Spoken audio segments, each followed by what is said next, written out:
Уважаемый Камиль Шейхмурзинович, дорогой наш учитель, от всей души поздравляем вас и в вашем лице всех наших учителей с наступающим праздником, с Днем Учителя.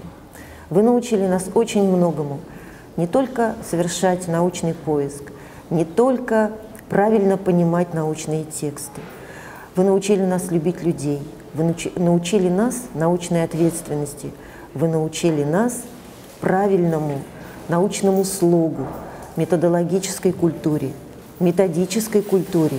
Мы очень ценим и любим все, что связано с вами, с вашим образом в нашем сознании. Большое вам спасибо за все, что вы сделали для нас. Мы желаем вам здоровья, творческого долголетия, хороших, умных, разумных, правильных и благодарных учеников. Еще раз большое вам спасибо.